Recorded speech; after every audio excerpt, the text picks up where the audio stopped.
The starting point is, of course, our common values.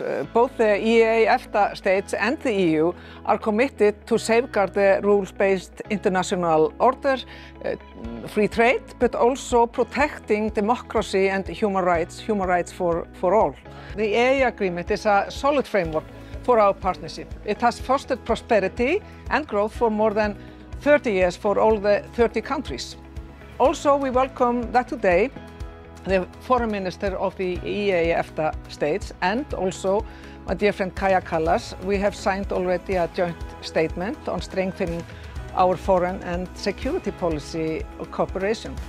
And while the internal market remains the core of our partnership, it is also important that we strengthen our work in these areas, in these important areas.